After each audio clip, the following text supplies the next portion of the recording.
C'est pas vrai.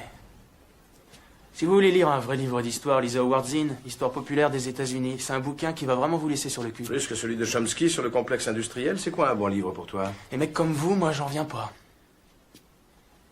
Vous dépensez tout votre fric pour vous entourer de plein de putains de livres qui font chic, seulement c'est jamais les bons. Et c'est quoi un putain de bon livre, Will? Eh ben, c'est le bouquin qui vous décoiffe. Ah oui. Bonjour à tous et à toutes, bienvenue sur la chaîne YouTube Martin Den, et aujourd'hui on continue la lecture du livre de Neil Guérin sur l'anarchisme sur les bases de l'échange. Les bases de l'échange, bon, ça fait longtemps que j'ai pas lu ce... Je redécouvre le livre avec vous à chaque lecture. Tenez-les-vous pour dire, chaque semaine je redécouvre. Enfin bref, continuons la lecture, les bases de l'échange. Sur quelle base assurer les échanges entre les diverses associations ouvrières? Proudhon a d'abord soutenu que la valeur d'échange de toutes les marchandises peut être mesurée par la quantité de travail nécessaire pour les produire, ce que Marx aura démontré plus tard dans le livre 1 du Capital. Les diverses associations de production cèdent leurs produits au prix de revient. Les travailleurs rétribués au bon travail achètent dans les comptoirs d'échange ou magasins sociaux les marchandises au prix de revient estimé en heures de travail. Les échanges les plus importants s'effectuent par l'intermédiaire d'un clearing, compensateur ou banque du peuple qui accepte en paiement les bons de travail. Ces banques jouent en même temps l'office d'un établissement de crédit. Elles prêtent aux associations ouvrières de production les sommes nécessaires à leur bonne marche. Ces prêts sont consentis sans intérêt. Cette conception dite mutualiste était quelque peu utopique, en tout cas malaisée à mettre en application dans un régime capitaliste. La Banque du Peuple, fondée par Proudhon en 1849, réussit à obtenir en 6 semaines quelques 20 000 adhésions, mais son expérience fut brève. Il était surtout chimérique de croire que le mutualisme ferait tache d'huile, de s'exclamer, comme le dit Proudhon alors, c'était vraiment le nouveau monde, la société de promission, je connais pas ce mot, qui, se greffant sur l'ancienne, la transformerait peu à peu. Ouais. À un moment donné, la question de la violence révolutionnaire se pose quand même. Enfin bref. Quant à la rémunération basée sur l'évaluation de l'heure de travail, elle est à divers titres contestable. Les communistes libertaires de l'école Kropotkin, Malatesta, les Klukalos, Cafiro, etc. ne feront pas suite de la critiquer. Tout d'abord, à leurs yeux, elle est injuste. 3 heures de travail de Pierre, objecte Cafiro, peuvent valoir 5 heures de travail de Paul. Ah, on en vient à cette critique du relatif du temps. Mais on parlera de tout ça quand je parlerai dans bien longtemps du livre 1 du Capital. Promis, c'est dans un coin de ma tête, j'y pense parler du livre 1 de Marx. Mais pour l'instant, on est sur les bases, on pose, voilà, déjà on parle de l'anarchisme, des bases, voilà, et après on verra pour plus tard. Ne vous en faites pas. D'autres facteurs que la seule durée interviennent dans la détermination de la valeur du travail, l'intensité, la formation professionnelle et intellectuelle, etc. Il faudrait aussi tenir compte des charges de famille de l'ouvrier. En outre, le travailleur demeure en régime collectiviste un salarié, esclave de la communauté qui achète, surveille sa force de travail. La rémunération proportionnelle aux heures de travail fournies par chacun ne peut être un idéal. Toute utopie, un laisser-aller temporaire. Il faudra en finir avec la morale puisée dans les livres de comptabilité, avec la philosophie du doit et avoir. Ce mode de rétribution procède d'un individualisme mitigé en contradiction avec la propriété collective des moyens de production. Il est incapable d'opérer une transformation de l'homme profonde et révolutionnaire. Il est incompatible avec l'anarchie. Une nouvelle forme de possession exige une nouvelle forme de rétribution. Les services rendus à la société ne peuvent être évalués en unités monétaires. Il faudra placer les besoins au-dessus des services. Tous les produits du travail de tous doivent appartenir à tous et chacun en prendre librement sa part. Le fameux dicton « à chacun selon ses besoins », telle devrait être la devise du communisme libertaire. Mais Kropotkin, Malatesta et leurs amis semblent avoir ignoré que Proudhon lui-même avait prévu leur objection et révisé sa conception première.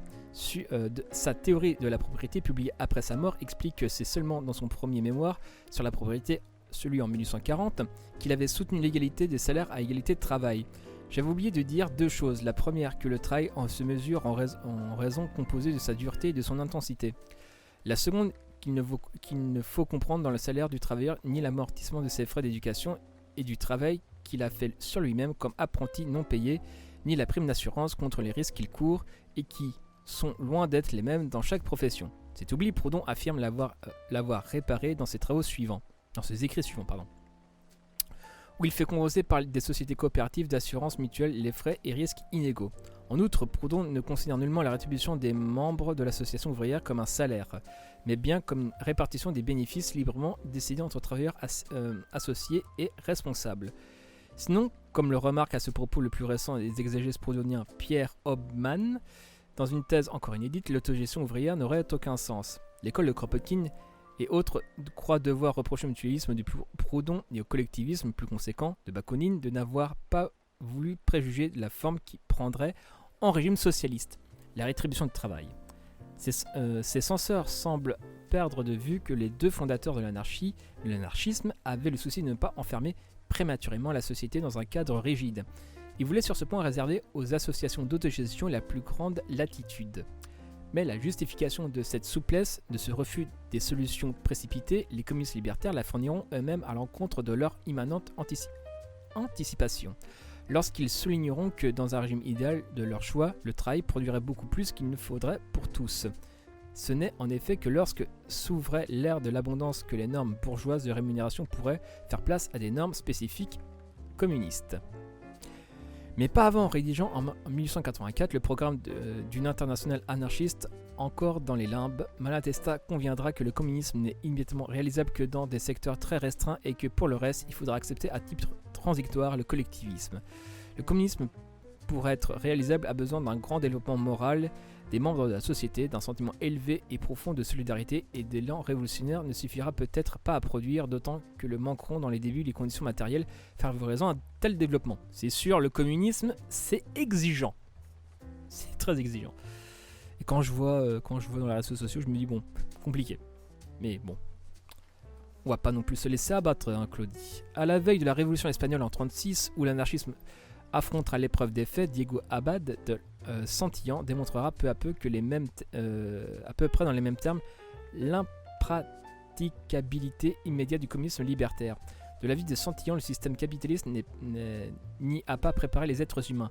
Loin de développer en eux les instincts sociaux, le sens de la solidarité, il tend au contraire de toute façon à bannir et à châtrer ses sentiments. Ce qui est totalement vrai. Santillan invoquera les expériences révolutionnaires de Russie et d'ailleurs pour adjurer les anarchistes et se montrer plus réaliste. Il leur reprochera d'accueillir avec méfiance ou superbe les leçons les plus récentes du réel. Il est douteux, souviendra-t-il, qu'une révolution nous conduise immédiatement à la réalisation de notre idéal communiste anarchiste. La consigne collectiviste à chacun le produit de son travail répondrait mieux que le communisme aux exigences de la réalité dans la première phase d'une période révolutionnaire où la vie économique serait désorganisée, où sévirait la pénurie où le ravitaillement serait une tâche prioritaire. Les formes économiques dont on ferait l'essai marquera tout au plus une évolution graduelle vers le communisme. Mettre brutalement en cage les êtres humains, les emprisonner dans des formes rigides de vie sociale serait une attitude autoritaire qui ferait obstacle à l'évolution. Pas la révolution, l'évolution.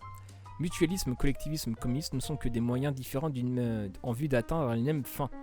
Revenons en sage au pire sur recommandé par Proudhon et Bakounine, Santillan réclamera pour la révolution espagnole à venir le droit de la libre expérimentation.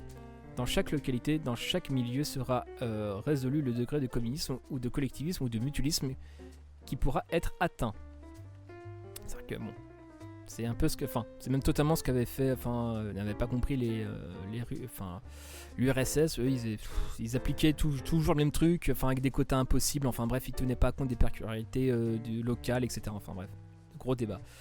En fait, comme on le verra plus loin, l'expérience des collectivistes espagnols de 1936 fera ressortir les difficultés d'application prématurée d'un communisme intégral. Et surtout quant à Franco aux portes qui te cassent les couilles, et les sociodémocrates qui n'attendent que d'elle tout tourner. Mais bon, ça encore, c'est une autre histoire, on en reparlera une autre fois. Donc voilà, c'était la lecture sur les bases de l'échange du livre de Daniel Guérin. Enfin bref, c'était Martin Eden en direct du Goulag, bisous à vous.